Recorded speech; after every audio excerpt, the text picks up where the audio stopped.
PC. Welcome to Cosmic Vinyl.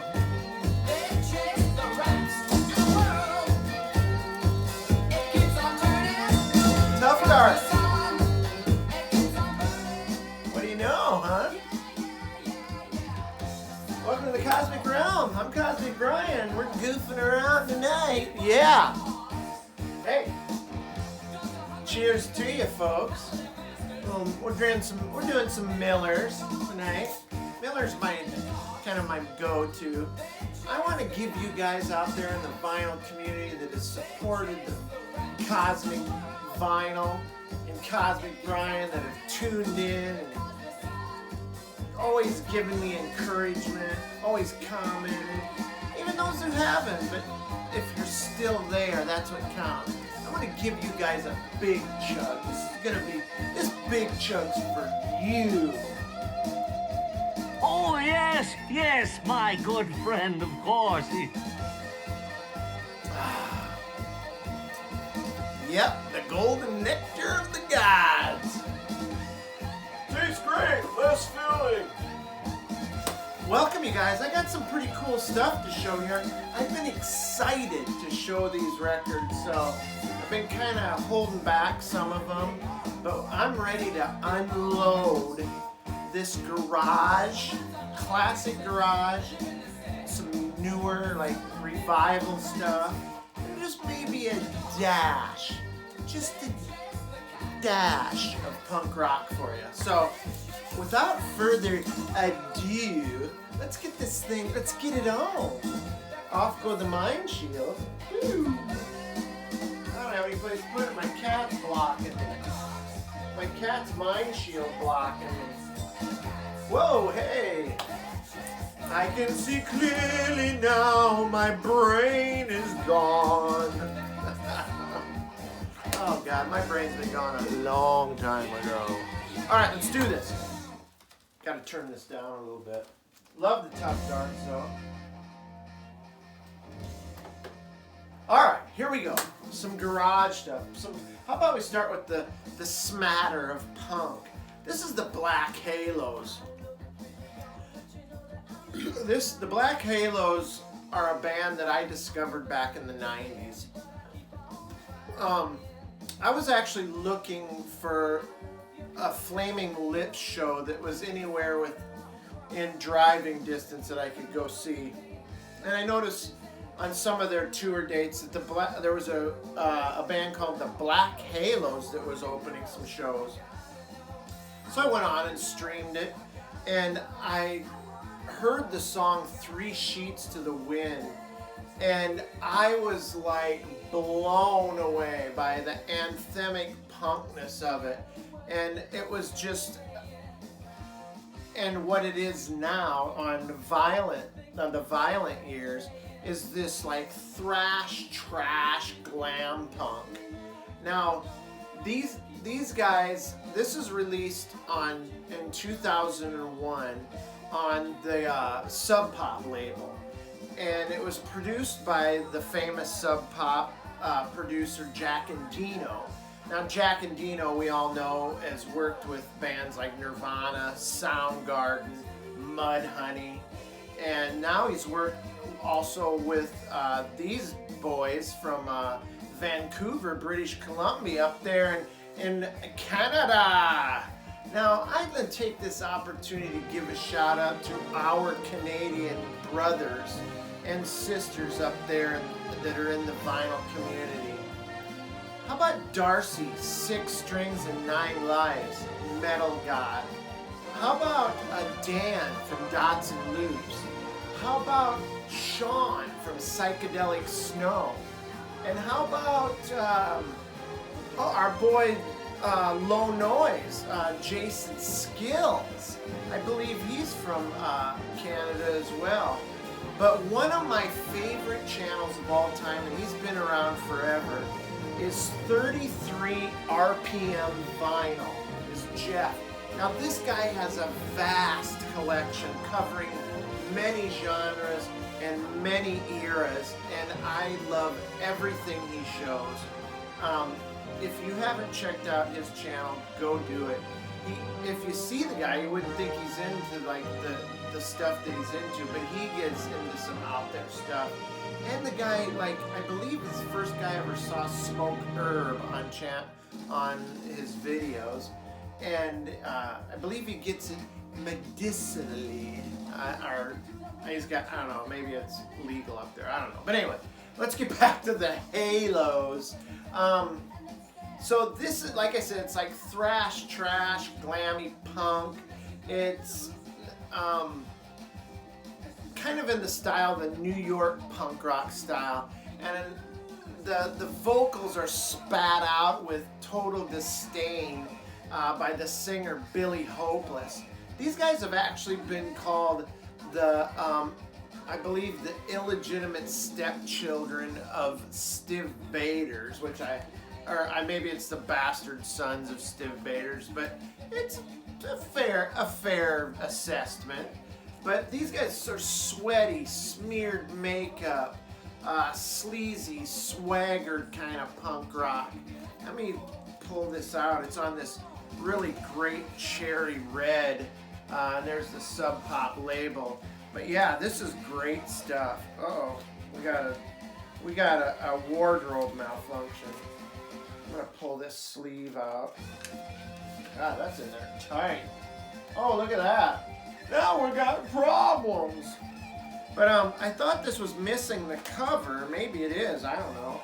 But it's got this booklet, and it's got the lyrics. It's got pictures of the band.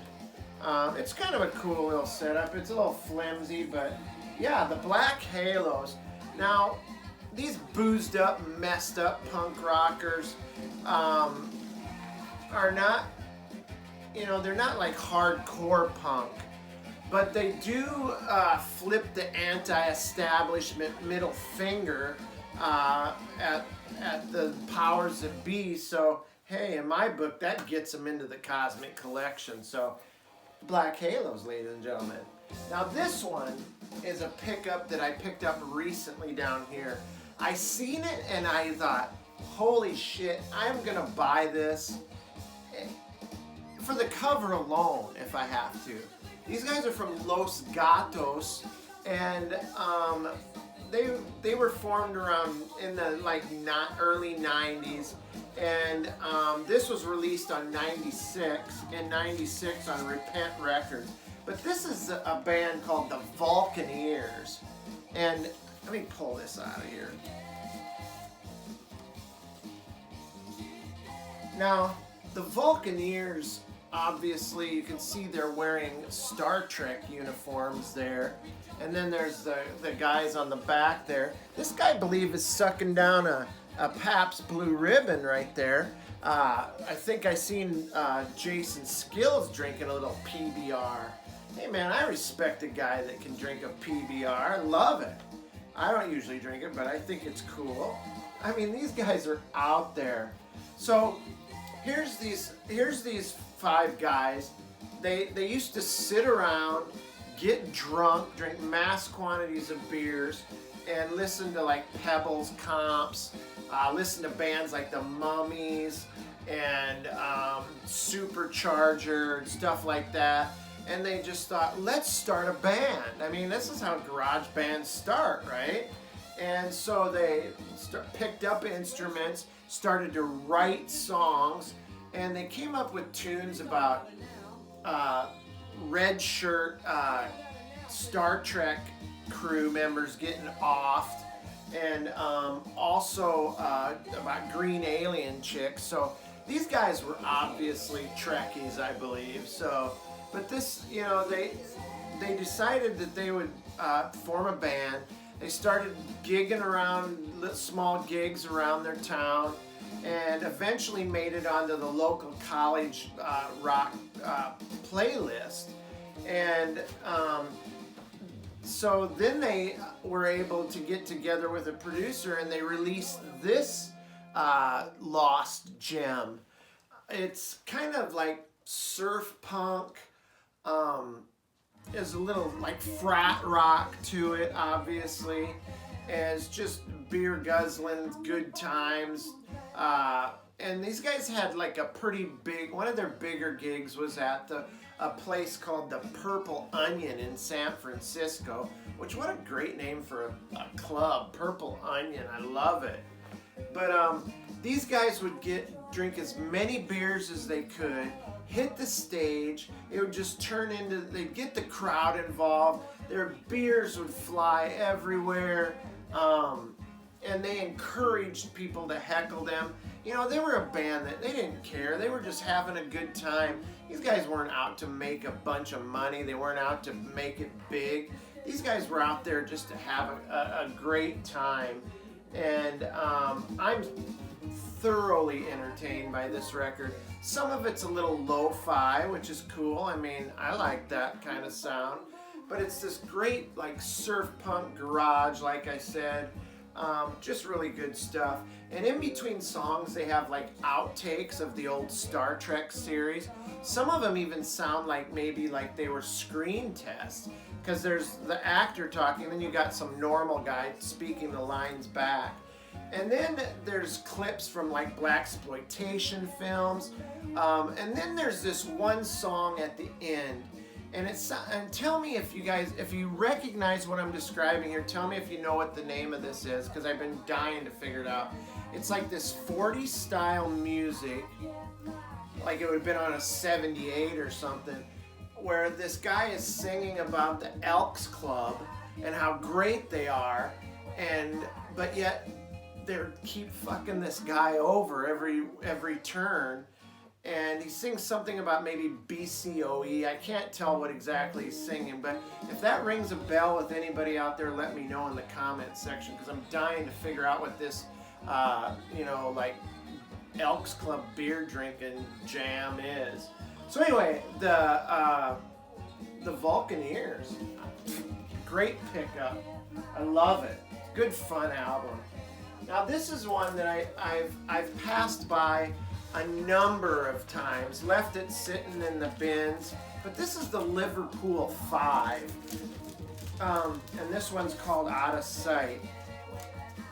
It's on the RCA label, the RCA Victor. How they got on that, I don't know, and I'll explain why.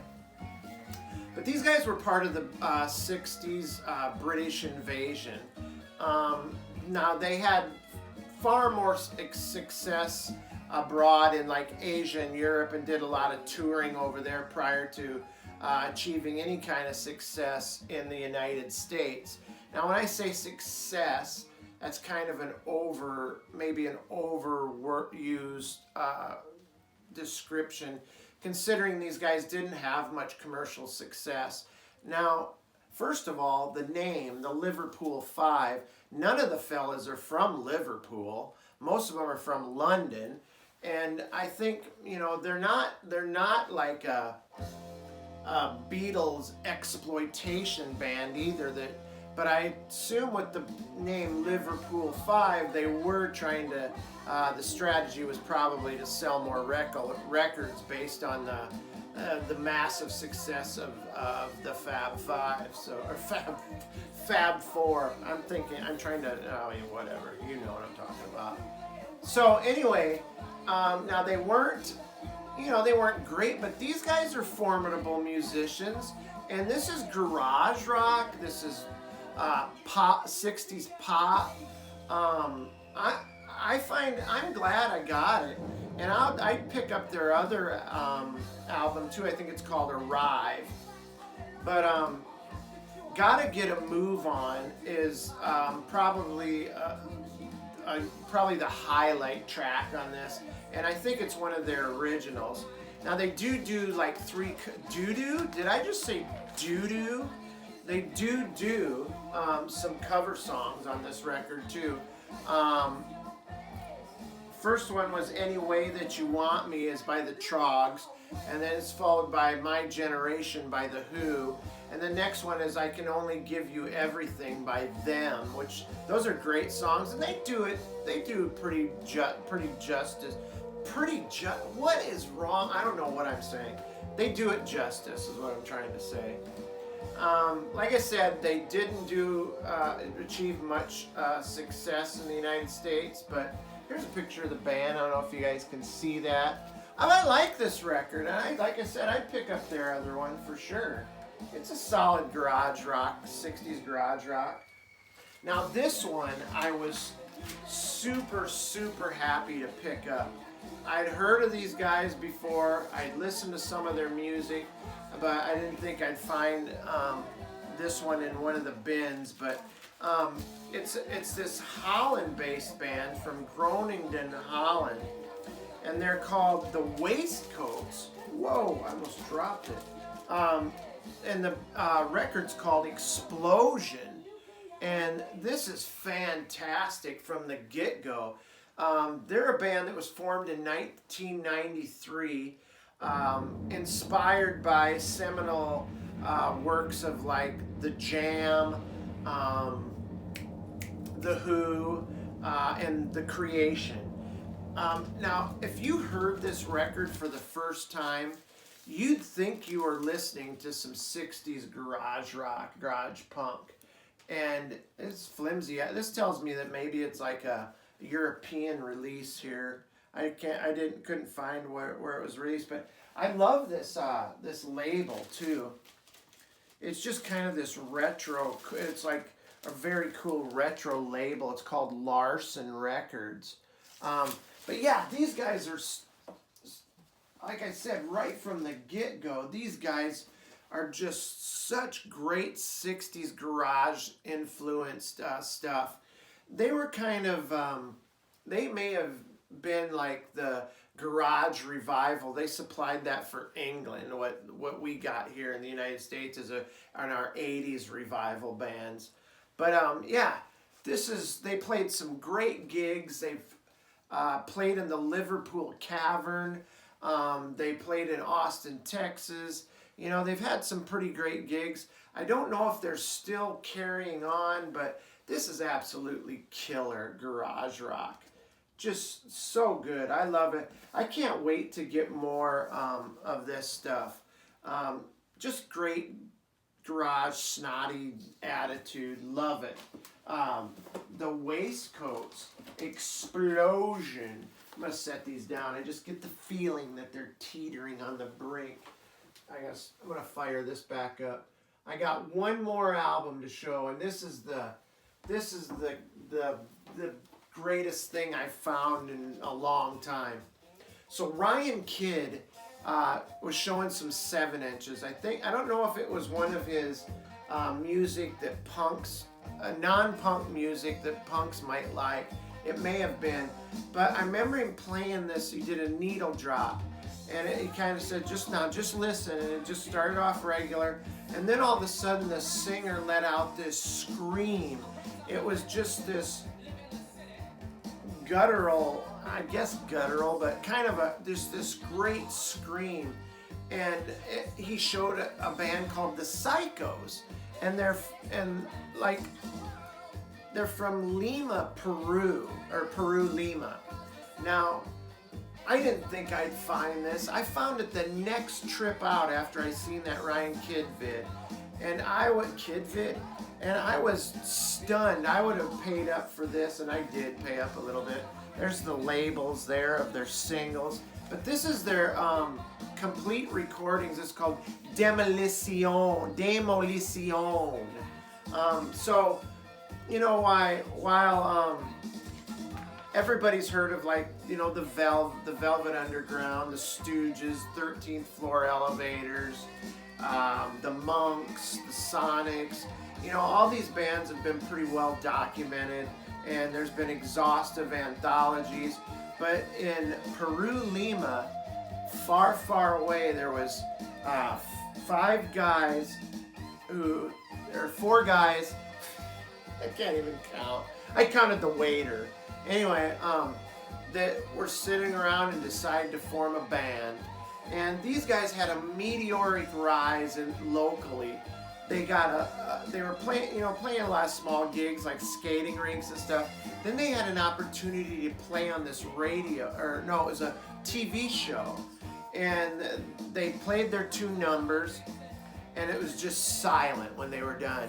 And then all of a sudden the place just exploded with applause and standing ovation. The next thing you know, there's like all these record companies from that area trying to sign them on, throwing money at them, making more TV appearances, doing radio spots. They just like blew up, and before you knew it, it was, you know, not unlike Beatlemania, it was Psychomania. And there was this, here's just a quick story, a very punk rock story. This one variety show TV guy wanted them to come on dressed as clowns and kind of alter the music so that it would be, you know, more humorous. And they were like, you can stick it up your ass. We don't do that. And I was like, nicely done, psychos.